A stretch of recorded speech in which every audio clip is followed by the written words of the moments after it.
From I Am Interchange, it's the Hatch podcast series.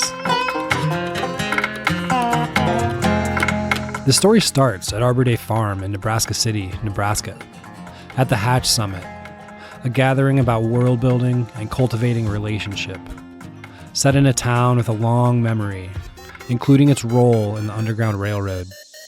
And from there it moves to music, to Gangstagrass. They're Emmy-nominated, Billboard-charting, and they're also the soundtrack for the series, Dispatch from the Heartland. Hip-hop and bluegrass sit together here. Banjo and bars, rhythm and rhyme, without explanation, just present. I'm Tate Chamberlin, and I sat down with Gangstagrass, Dolio The Sleuth, b.e.farrow, Rench, Sleeves, Danjo Whitener, and r-sonthevoiceofreason. Voice of Rason. There's a quote they have that keeps coming back.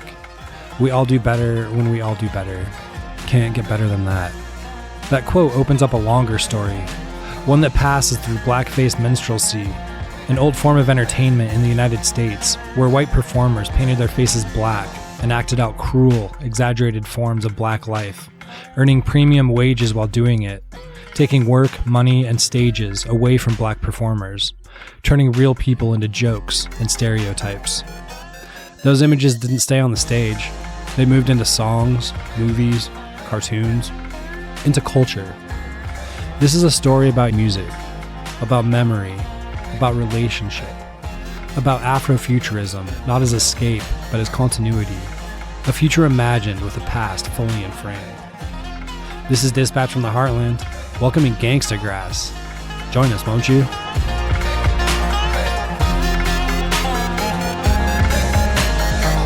What's y'all's relationship to music?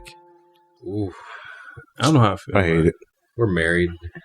Yeah, I dislike most music. Can we say a lot of different answers. Wow. It's true. Good It's gracious. true. But the music I like, I love. Yeah, how do you really feel? Yeah, I feel like it's a cool expression of like just the intentional manipulation of waves. I love music. I hate the music industry. For sure. Yeah. Well, that goes with that. Yeah.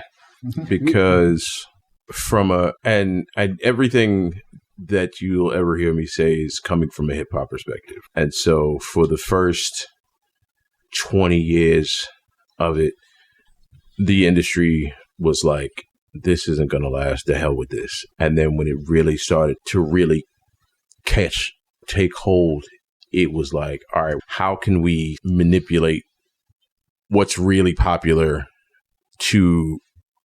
for a particular goal? And so for me personally, it feels like, you know, the music industry has bastardized the culture a lot. And so it's very much a constant struggle against that. Can I say Yeah, this I about mean, hip-hop as well? standpoint. Hip-hop, what I notice is when hip-hop became huge, like a big part of it becoming huge was MCs just talking about their wealth with P. Diddy, with Jay-Z. I feel like that capitalist mentality in hip-hop, like that was really hitting after Tupac and Biggie. That's when hip-hop like was making tons of money and was easy to commercialize. I think it was already it was already on its path to do that before that. And I don't think that's what caused that stuff to happen. It's more like anytime you commodify something, they're gonna find a way to gain control of that market and manipulate how it's sold, how it's distributed, which things get sold, so you're not competing with anybody else's product. So that's what happened, I think, with all of the genres. It's not just hip hop. If you look at every genre, they've all been like what is considered quote unquote mainstream is typically something that's been watered down for its appeal. Some people can't handle strong flavors, so they go to a restaurant where they know they're not heavily spicing it. Can I offer Or something needs to be offer played this as a boiled background. chicken recipe? Some people like boiled chicken. And that's obviously, we know that's true of everything, but like then specifically, like there was a sit down meeting in the 90s specifically about hip hop. It sounds like a conspiracy theory, except that it actually happened. Yeah, it actually happened. But it's documented that they decided to change how hip hop was marketed and sold. And they said, we're going to sell this kind of record. Yeah. So if you do that, then you make money. Yeah. They've set up a formula. They control the channels. So they set up the distribution. They're like, okay, if you want to rap about drugs, murder, debauchery, here's millions of dollars for an advance. We'll do everything we can to promote this and make sure that you are the superstar.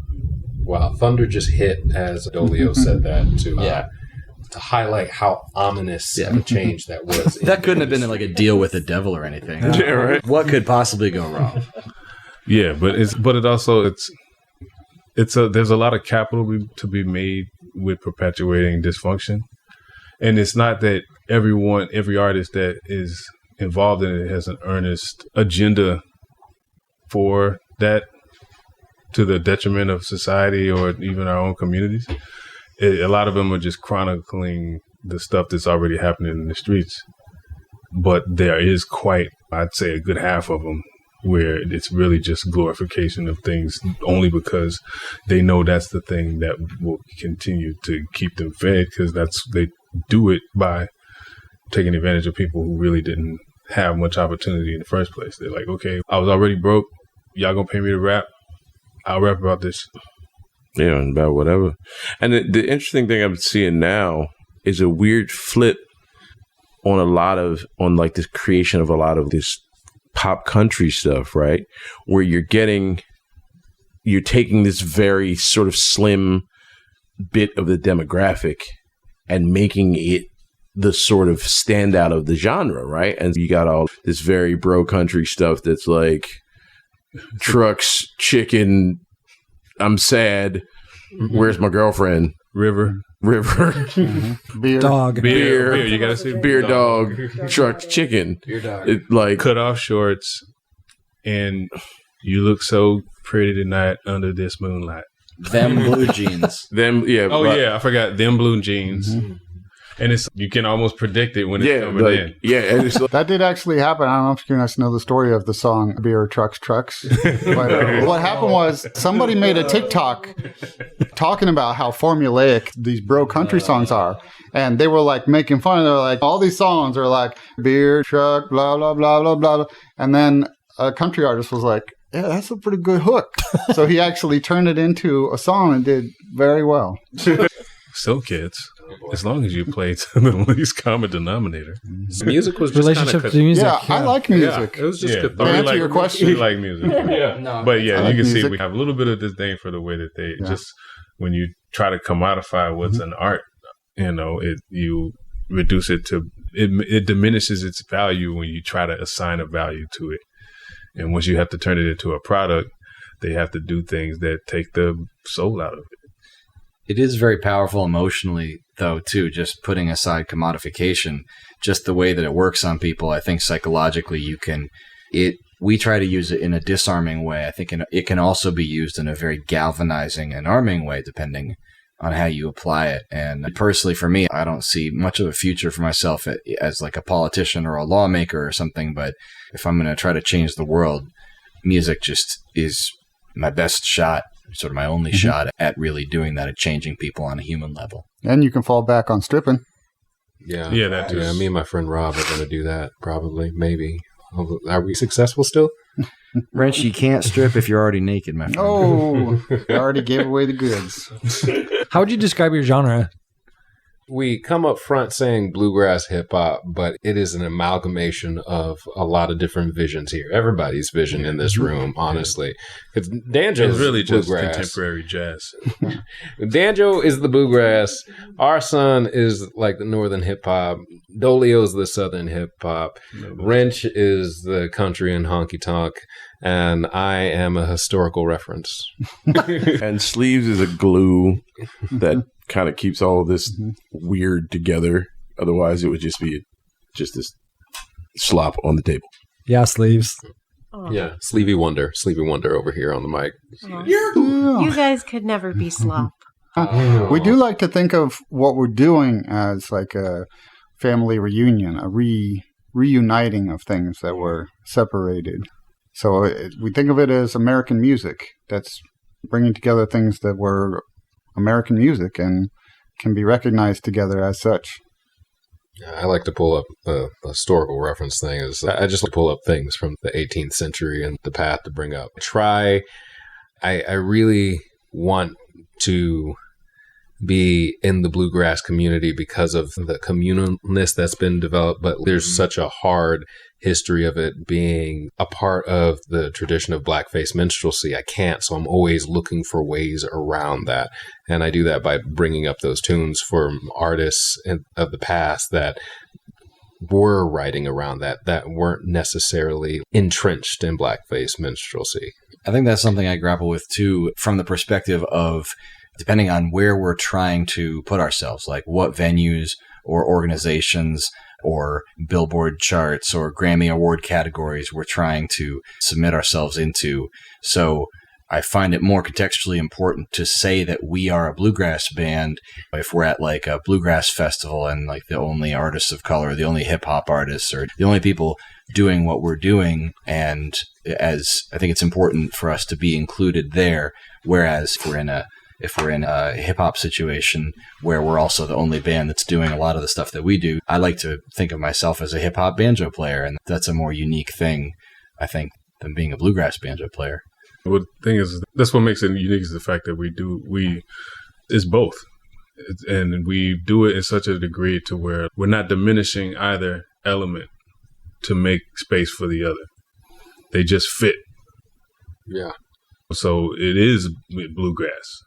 And we've solidified our credential as far as being a bluegrass crew. Man, if we haven't done it by now, I don't know what know what it's gonna take. We've done all the things. I'm saying we've done all the things that you would expect it to be if you wanted to say, okay, you are legitimately a bluegrass crew. Shout out to Dan Tominski. No. Shout out to the Billboard Bluegrass charts. Shout out to Jerry Douglas. I don't know. Like, right. You know, the legends in the game of all cosign. Not all of them, the ones that matter. and rest in peace, Ralph Stanley. And we did all the luminary affairs as far as those are concerned. In addition to getting that spot at number one to validate it. And the hip hop thing is more, it's just, there's a lot of hip hop and it's harder for us to get into those playlists. Yeah. But I suspect that once we get into those playlists, then there definitely will be a spot. Yeah, honestly, it's hard because of the hip hop cast that we already rock with. Isn't it hard for a band to get into the hip hop playlist, like a hip hop band? The Roots. The Roots. And Sonic back in the day. Well, Digital Underground. Yeah, there haven't been a lot, but the ones that have done it had to be extraordinarily good. And they are. But again, I think the big deal right now is with it being so easy, unfortunately, it's really easy to make hip hop music right now. It's not easy to make good hip hop music. Just about anything right now. Yeah, just about anything. But at the very least, if you want to, no, I feel like there was proportionally, statistically, there's the same amount of good to bad music. Back then it is. Yeah, no doubt. The difference is the barrier to entry. Yeah. There were what happened is that we didn't get to hear the bad stuff because it never got distributed. Yeah. But there's no barrier to distribution. And I don't want to deny anyone their distribution. I feel like everybody, in order to get good, you have to start off bad. All power to them if they want to hone their craft eventually. But it's just that I'm not trying to listen to your rough draft. Yeah. Facts. I'll listen to it if you're out there. I'll go to your show and see it live, but I'm not about to cop if it's not ready. You know? But I support you getting better. Because not a one of us started off like impeccable. Nope. No way. There's a drive though that has kept you in activism state. It seems to me. I'm curious, B, you've brought up blackface minstrelsy during your presentation today and a minute ago. Walk me through it and its influence on your momentum forward. Blackface minstrelsy started in the 1930s with. Can you give us a how-to so we can? First, you get a cork. Oh my goodness! What? Oh no, it was going in the mid 1800s at least. Mid 18? Yeah, I think so. Yeah, dude. Yeah, for a while. Good long time. It was like 1830s, I think, or late 1820s. That's when I think it was Dan Emmett or Dan Rice of the Virginia Minstrels was doing. They were. I don't have the story perfectly down, and somebody else will say this better. I'm not so obsessed with that because fuck them. Because it was a caricature of black people, so I don't need to know their fucking history that well. But sometime in the late 1920s, early 1930s, 1820s, 1830s, they were up in New York, and they were about to be reviewed by some guy that was trying to book these guys a show, and they decided to dress up in blackface and dance around like they were black folks, and the guy loved it. And then the nation loved it.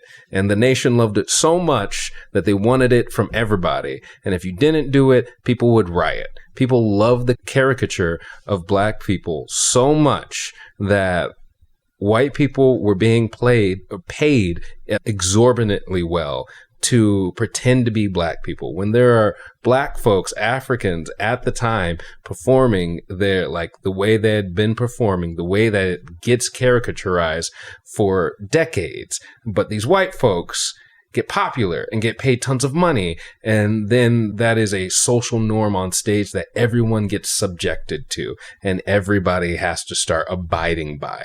I'm currently in the middle of a book that's like just exploring the thought process of when it got to black people performing blackface, minstrelsy, because it was so lucrative. Like, they were bringing money into the community while like demeaning the character of the community. So it's I hate blackface minstrelsy if the F-bombs I laid down weren't enough.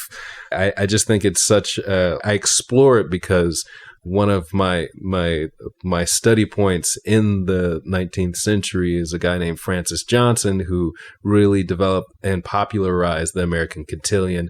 And I think the early, like, I would call it the early American jazz band because of how influential he was when he was on tour. Like, I think the jazz bands around Kansas City started because he toured around here. He had to, even when he toured in Europe, play minstrel tunes because the audience wanted it so badly. And again, they would riot if you didn't perform minstrel songs. They would riot and people would die. They would riot and people would die if you didn't black up the way that the white folks were doing. And it just kills me because that caricature, like, blackface minstrelsy became a part of American culture, so much so that the U.S. government funded it, that there were school troops that were doing blackface minstrelsy, college groups doing blackface minstrelsy, community groups doing blackface minstrelsy. And when the Japanese were interred in camps during World War II, they taught the Japanese how to do blackface minstrelsy. They exported blackface minstrelsy to Australia, to Europe. It went everywhere. Mexico. Our caricature, not us, our caricature. So it's just, it kills me because that's how the world was introduced to us post-slavery. And now we have to figure out how to walk that back. And bluegrass has its origins in that. And that's why I just can't fully participate in bluegrass. I can't. This hip hop band is the closest thing that it gets to, but I can't. This goes over that character. This redefines it. I can't do anything else because I am too offended by that legacy. I want to be seen as me, not my caricature. So that it's a sore topic for me. Thanks for sharing. Yeah, that's terrible and messed up. But for the counterpoint, Rench is going to offer a few words in favor of it. Silver lining is how hilarious I'm finding it right now. The idea of some Japanese pilot getting captured in the war, and what does he do in his prison camp? The Americans teach him how to do a caricature of black folk. He must have been so confused. I was like, what the hell is this? I mean, it remained a part of the culture, too, because it then morphs into, it has... Some of the caricatures they have in anime of black people. Well, there's anime, but there's also then, like, vaudeville. Vaudeville then leads to our own animation. So it's rife throughout early American animation, too. There's tons of that stuff. You basically look at Bosco that evolves into Mickey Mouse. Yeah, there's some pretty questionable episodes from Looney Tunes. Yeah, Tom and Jerry? Tom and Jerry, all that stuff, man. Tom and Jerry, yeah. Yeah.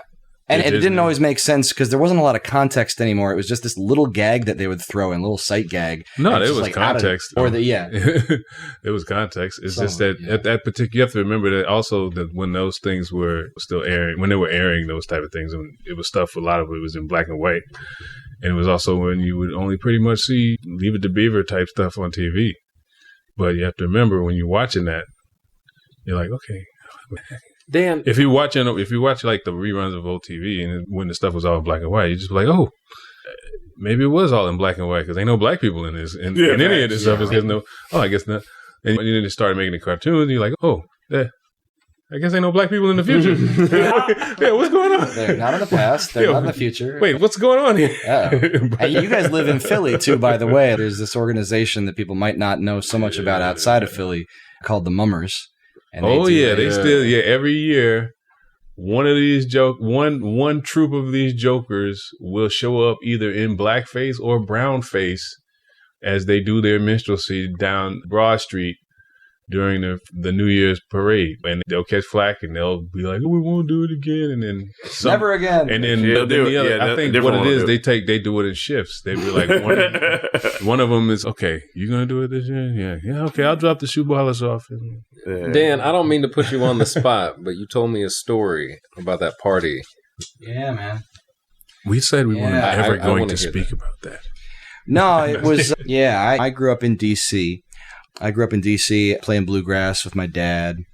And you grew up in D.C. I think anybody who's spent time in and around D.C. can confirm you roll in some interesting circles. And so you meet a variety of people. And some former high-ranking government, maybe DOD official, this one time, I was at this party, and I was maybe like 13, 14 years old, because I grew up listening to bluegrass, and I didn't know any better. And for me, there was really never like an explicit, I don't know, my dad's group was never doing like blackface minstrelsy songs because they were cool and they didn't get into that stuff. But I was at this one party and there was this one guy there and he was just like, oh yeah, you like this kind of music? And I was like, yeah, I like this kind. What do you mean this kind of music? Where are you going with this? And he proceeded to sing me a song, the title of which I would rather not say on the air, but wait, hold on, wait, whisper it to me. And I was these mics are so hot. Yeah, I can hear you. If you whisper it, I'm still gonna hear.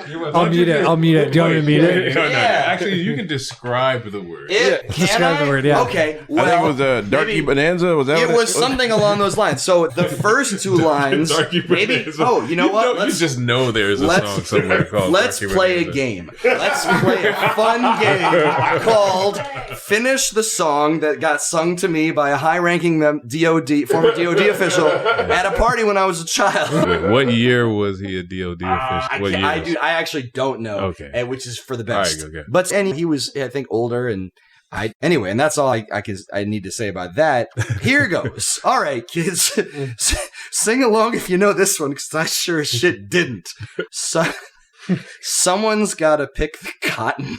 Oh, Lord. Someone had to plant the corn. Something, I don't remember the third line, it doesn't matter. Someone had to do some other thing, some sort of menial labor. That's why the blankety blanks was born. Yeah, you got it. Wow, you got it. White people know this. The big winner. It's just in my blood, man. Yeah, I mean, at least he had I guess the author had the wherewithal to acknowledge that he lacked the capacity to do anything meaningful. Yeah, on his own. Yeah, there's yeah. And Bill Monroe it said Bill Monroe was in a blackface minstrelsy group. He quirked up. That's what I have heard. And I want to say this. It's Dan. I know you're innocent. Your culture isn't, but you're innocent. You're innocent in that I see the way Dan interacts with kids and like the better tunes, like Over the Waterfall. And it's beautiful to see the community in it, but it's just still so hard. It's still so hard because I'm just looking at it like that it has its roots in blackface minstrelsy. And I just, man. I can't square it. Can I ask you a question? Where do you see any kind of, maybe not a line, but just a gradation or difference between bluegrass music and what you might refer to as old-time music? Do you see some sort of a differentiation there? Because this is something that people jokingly argue about a lot because they're very similar in a lot of ways. I don't know. Some of those melodies pop up in old-time music, too. So certainly, yeah. I think old-time music can be the way my fiddle teacher, Steve Hickman, would describe it. Like some of those melodies are blackface minstrelsy tunes, but old-time is more academic. So, there's a path in old time to be like, what? Which came first? Old time or the minstrelsy songs? The old time is, I think, is something, a development that's a little bit more modern. It's just saying you're playing older tunes, older than bluegrass. Okay. Yeah. The tunes themselves, it's just an amalgamation. There's minstrel tunes, but there's a lot of tunes that aren't minstrel tunes. Yeah. And then there's But most of the minstrel tunes were also co-opted from tunes that came before them. They were meant to be parodies of something that existed before them.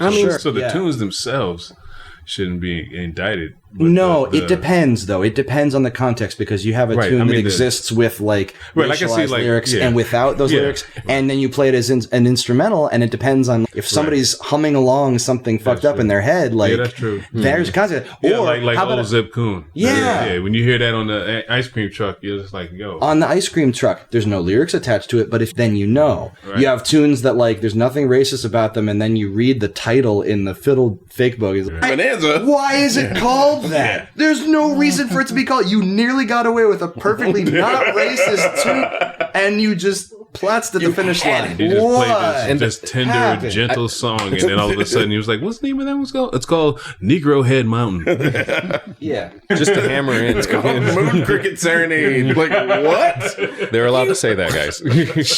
You missed it. But just to hammer in why this is bad. This music is getting popular while Africans are fighting for their rights. This is during Reconstruction. No. It was getting popular because Africans were fighting for their rights. They needed something that would reinforce their false ideology of superiority. And so the way you do it is you create a cultural phenomenon to dehumanize the thing that you want to keep on that lower caste. That's right. And you look at the history of basically the rise of the KKK, right? And this is far post-Civil War. It's not immediately post-Civil War. This is decades later, when basically all of anybody who was in the war was dying off, and it was we almost got away with just letting it go. But no, we had to repopularize, create all of these, build all these statues, right, of Confederate war soldiers and officers, and repopularize all this stuff. And so music played a huge part in that, right? Music was a big part in reviving and creating this sentimentalist idea. There's all these sentimental ballads. And that's the thing that really gets me personally, is not even the things that are explicitly racist, because that stuff you can smell a little more easily. The tough thing for me is a sentimental ballad that just doesn't. There are these songs that are literally just "Make America Great Again." That's basically all it says is, "Oh, I miss the good old days." What was that Paula Deen thing? I miss the good old days. You know what I'm talking about. This is the late 19th century, missing the good old days. That's what I'm saying. The good old days when you were killing and disenfranchising natives. This is the early 20th century. Early 20th century. So it's years after the Civil War has ended, and it's starting to be history. But then they're like, no, we got to go back to that time. The thing is, it wasn't even that long. It wasn't really it was starting to be history if a lot of the survivors were still alive. They were, right. It was fresh history, but it could have gone another way. That's all I'm saying is it could have gone another way. Yeah, it could have gone another way. But it goes in waves. Every time there's a movement of progress, there's going to be some sort of backlash. The important thing is to just keep pushing it forward, so that no matter how much pushback you have, it means just you get friction.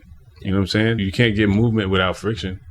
On the next episode of Gangstagrass Brody's Your Podcast, we'll be talking to Gangstagrass Simone.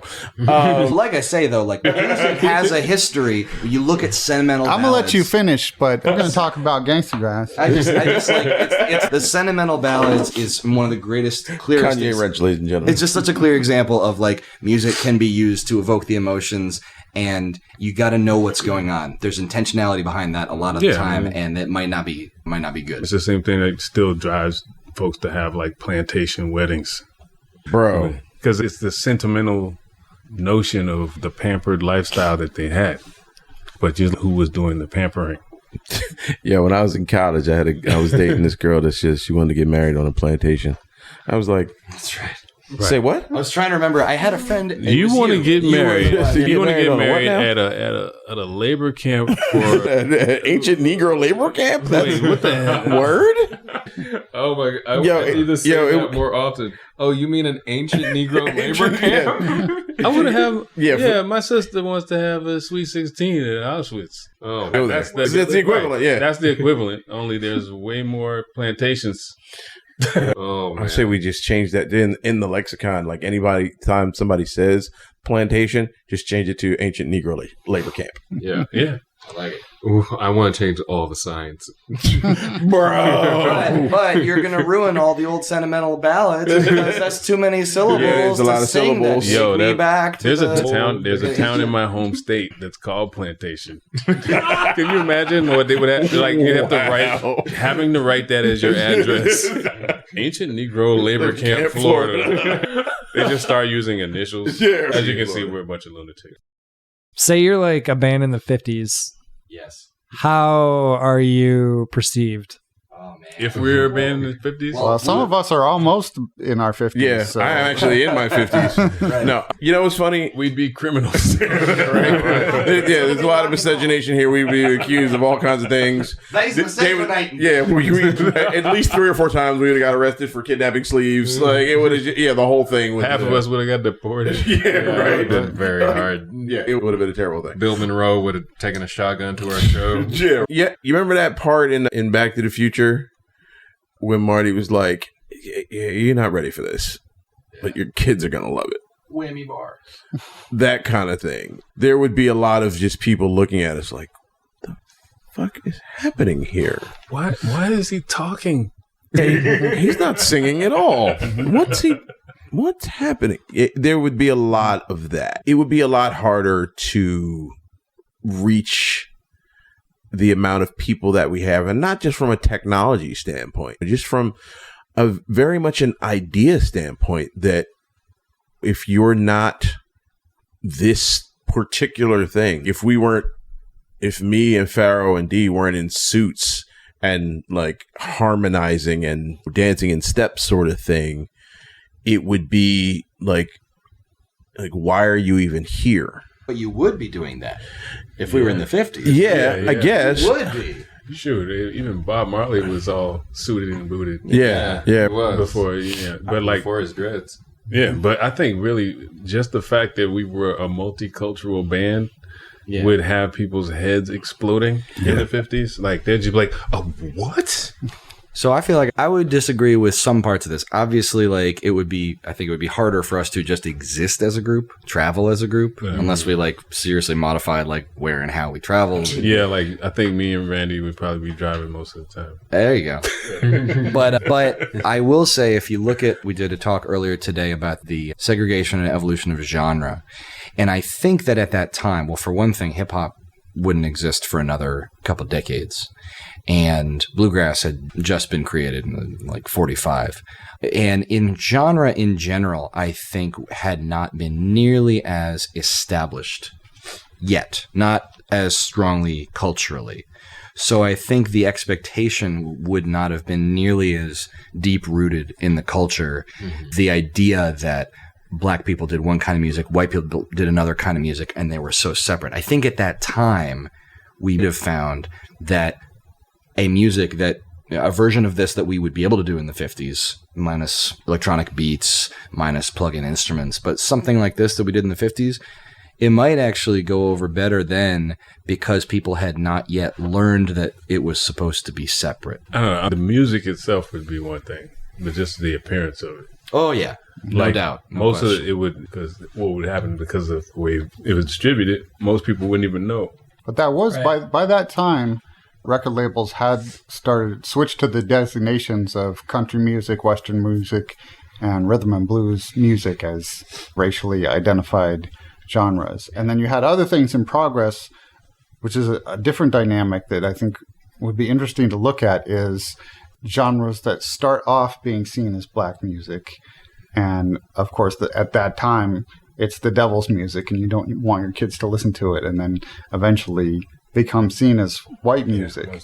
But at the time, if we were in the 40s or the 50s, jazz and rock and roll were at the time were like, we don't want our kids listening to this crazy ass music by these scary folks.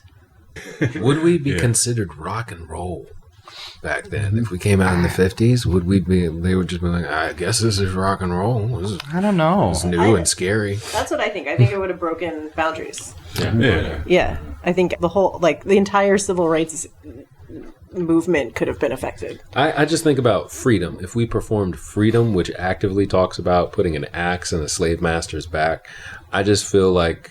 We would have probably been blues.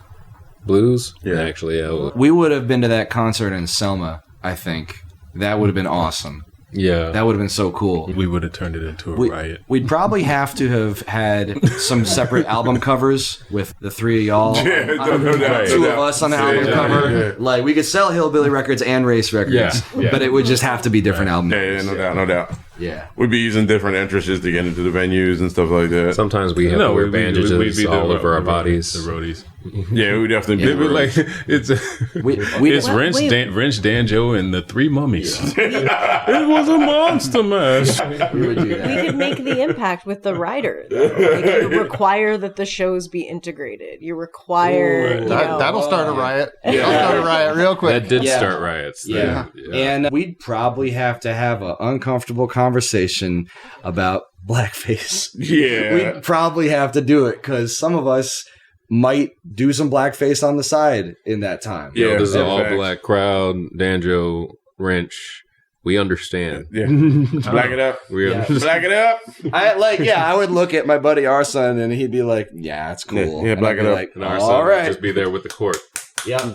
Just make it look right. Just make it look right. Yeah. Open up your foundation. It's okay. They're albinos. They're albinos. Albino. Yeah. Oh my god. Yeah. That's a really... Do you ask everyone that question? Because that is a very on-point question for us.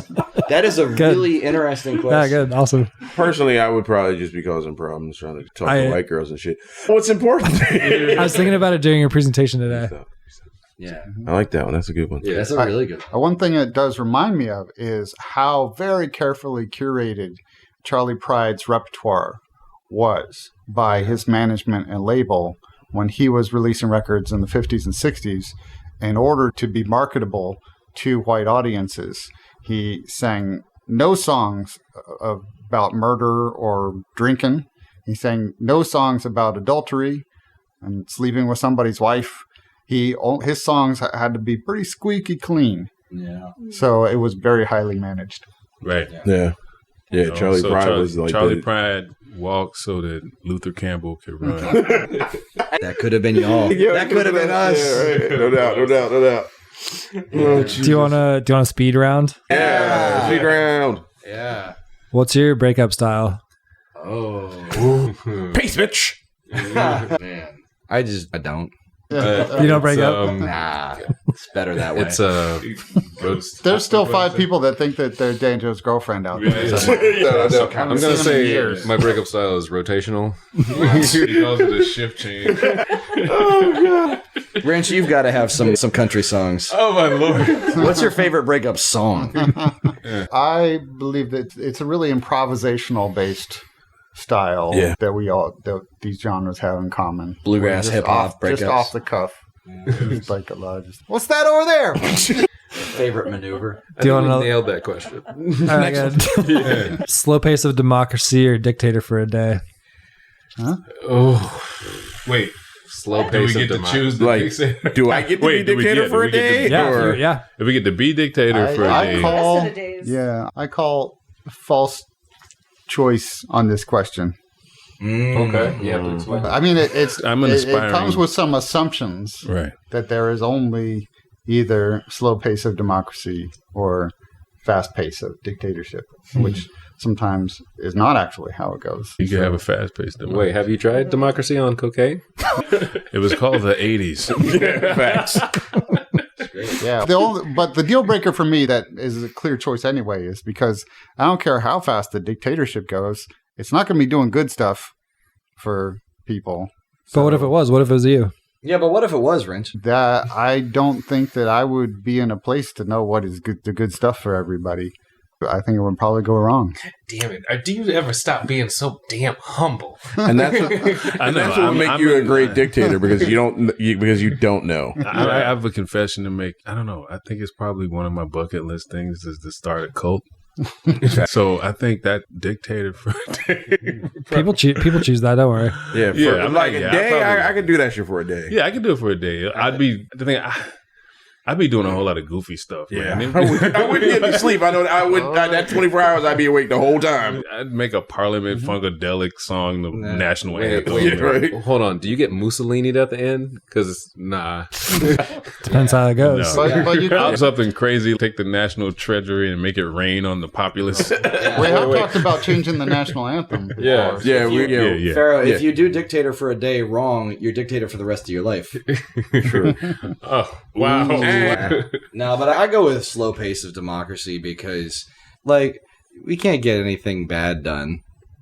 So we're safe. We're safe. It's okay. It's like a giant, like, fire break or universal ground. Never underestimate the amount of damage you can do by doing nothing. Facts. And also, sometimes a crowd can be wrong. Facts. No! Boo this man! That is not a reason not to have Speaking as a democracy. black That's man, just- I'd have to say yes. He is right. Can we do a parliamentary system? Like George Clinton in charge? Yes, George. Yes. Next one. As long as Bootsy is still vice president. What brings you hope? I was just telling somebody about when we play shows and we see people who generally would never come to the same thing or be part of the same thing, and they're dancing to the same music, and they're looking at each other and they're like, wait a minute, you're here, I'm here, we both like this. That's something that we love to see as we travel around the country playing to a lot of different audiences and seeing how people are ready to get down with this. When you meet somebody they're so psyched and this, yo, I never heard of this. My grandmother brought me here. Yeah. Because she was already a fan. She has all your merch. Great. Yeah. And you're like sitting there and sometimes you see like sometimes 4, and I think one time we had 5 generations at one show. Shout out to cool grandmas. Yo. Yeah. That gives us the hope because we see that the music itself brings people together. And the message is what gets heard once they start really getting into it. First, we get them in there jamming. Then they start paying attention to what we're saying. And then they spread the word.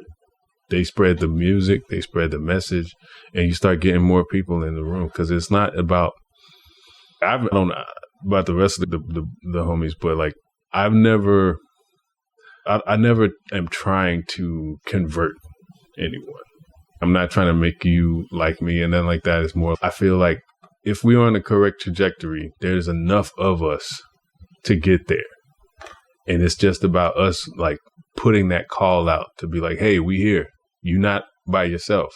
There's other folks who want things to be better. And if you want to come on this train with us, we down the ride. Yep. That's what gives me hope. Gangstagrass. And that live show. Is it the Lusuela time? Just want to do a little mic drop there because that was it right there. That gives me hope. Like people rocking to our music, the fact that we keep getting new fans, the fact that people are hearing our message and listening to us. That gives me a lot of hope. Everybody here dug it, and I'm like, wow, really? Yeah. Kate was singing about imposter syndrome. And I'm like, yes, I feel that sometimes. I look out at that crowd and I was like, really? People dig my solo? People like that? All right. I'll keep doing it. Yeah, sure. Yeah, there was actually a young man. He was talking about the imposter syndrome the other day. Yesterday, actually, he was saying, and I was explaining, I was like, imposter syndrome is really just the name that we put on the feeling that you don't belong somewhere. And the way you can get over that is, okay, say you have the assumption that you don't belong there. So what? Then you don't necessarily feel like an imposter because you're already like, okay, I know I ain't supposed to be here. So what? I'm here, yeah. Whether I'm supposed to be or not, I am. I'm here. The thing that gives me hope is my son. I do a lot of cleaning up after him, but I think he's going to learn how to do it eventually. I think the kids are going to be all right. I have a lot of faith in the next generation. I think that we're making as much progress as we are, and I cannot imagine the next people to do something like what we're doing for their time, for their era, for their generation. And I only hope in the same way that we get to look back at the innovators of our past, that maybe we leave enough of a how-to, not just what we did, but why we were doing it, how we were doing it, that can be replicated maybe a little bit more easily, because it'll always be done. I believe in the human spirit on that. But I don't want to be replicated. I want it to be iterated. Yeah, iterated is a better word, because it's a process. But I wouldn't want someone to do our thing. They'll need to do their thing. And I don't even know what that'll be. It won't be this, but it will be something that means something like what this means. Hatch gives me hope in the same way that Gangstagrass gives me hope, which is actually in the same way that a lot of the sort of spaces that we go into this give, not that anything's really like this, not that anything's really like Gangstagrass, but those spaces where people are coming together across differences or across perceived differences in a time where ideological division and separating people and polarizing people is incentivized. It's incentivized in the media. It's incentivized in a lot of ways in commerce, in, as Dolio said earlier in the presentation, if it bleeds, it leads, the sort of thing that if it catches attention, it comes forward. So in a world, in a society where that's what's incentivized, all of these spaces where different people or people who are told that they're different and they couldn't possibly have common goals and that they're opposed to each other and are being distracted by that. Instead of being distracted by that, they come into these spaces and they come together. And that's the thing that gives me hope. So it gave me hope about Braver Angels. So it gives me hope about Hatch and all these different minds coming together to create new things that had never been thought of before. Just Gangstagrass, this new thing that had never been thought of before that was yet old and traditional. And as Forbes said, bringing America together from the roots. I'd like to hear some music. Gangstagrass. Let's hear it. Yeah. Last night I saw a bright red comet in the sky. I asked for its purpose and it gave me a reply. It said, soon come the day master dies, but first you must prepare, keep your eyes on the prize. To the beat of the drum, the light of the fire, we decide to be as free as a bird when it flies. So we ready every axe, sharpen every knife, get our people inside ready and willing to take a life. There be none worth saving, soon done slaving. And now we must behave as usual while we're making our plans to reach the promised land of liberation. Breaking the chains before the beast them awaken. Watch the houses ablaze before they cave in. No more will the pleas to the sky be forsaken. All praises due, there'll be much celebration. The plantation will be gone by the day's end. I ain't no more to get this freedom. I ain't gonna wait no more to get this freedom. Gonna take this axe and plant it in your back. I ain't gonna wait no more to get this freedom. I ain't gonna wait no more to get this freedom.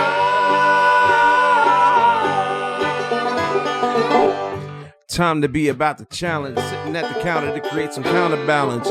Broken windows, folks doing damage, just to keep my black ass from having a sandwich. I'm not even that damn famished, promising Dr. King, hoping I can manage to keep it peaceful in the midst of this evil. It's too much to take, damn it, I can't stand it. Might be time to go another route. Here come the pigs trying to drag a brother out. Coming with the cuff, but man, I had enough. So that fist in the air just punched him in the mouth. Now I'm running through the South, fleeing for my life, fighting against wrong, cause we're needing our rights. But even passing laws ain't enough for y'all, whose souls are too dark to even see the light. So I ain't gonna wait no more to get this freedom. Come on. I ain't gonna wait no more to get this freedom. We started on this march, now we gon' tear this mess apart. Let's go. Ain't gonna wait no more to get this freedom. Ain't gonna wait no more to get this freedom.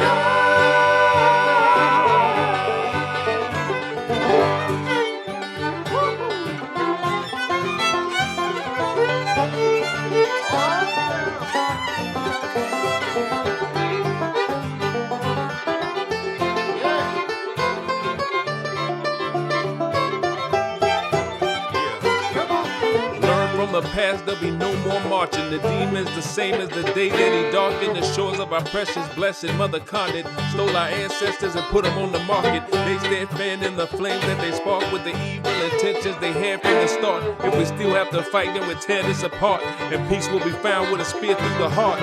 Another plan is a brother man in power positions. Sisters in greater control of our conditions. When it happens, I doubt they're gonna listen. Yet consider themselves somehow a Christian. Now I'm on a mission to take these levels tilted.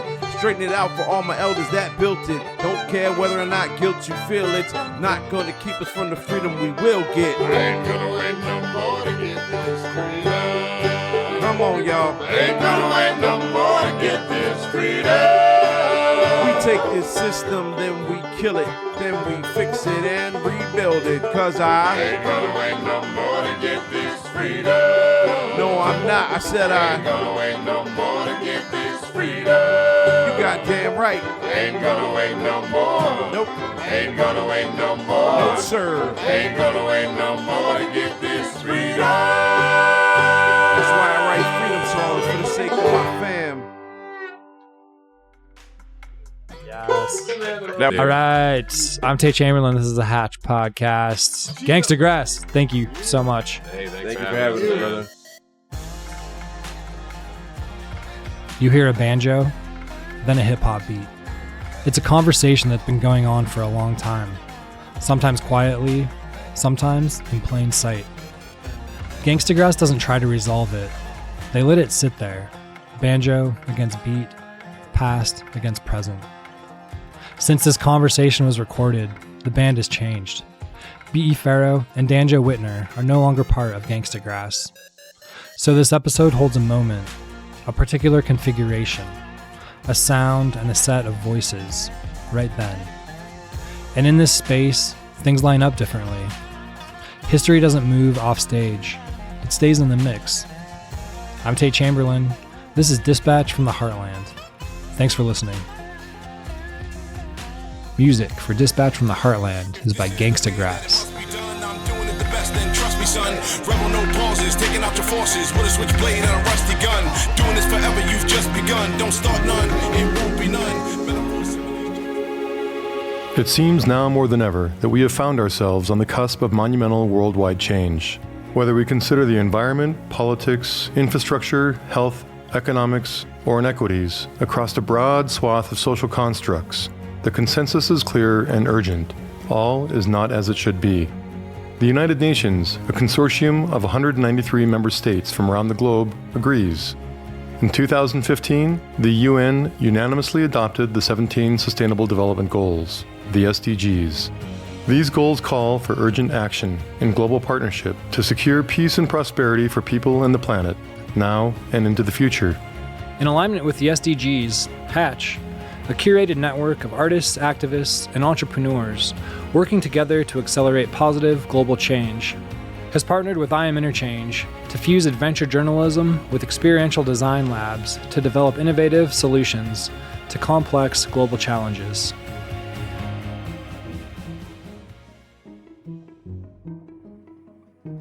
Hey everybody, thanks for listening to the podcast.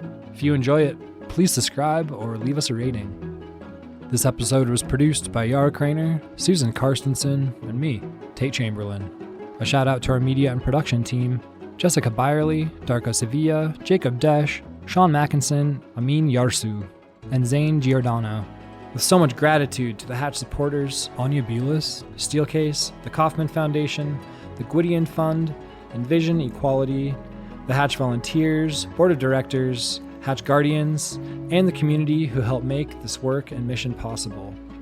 To learn more about Hatch, visit hatchexperience.org. Building community could not happen without food. And with that, I'd like to thank Whistle Pig Korean, Red Tractor Pizza, and Zocalo Coffee House. Remember, share airtime and don't ruin dinner.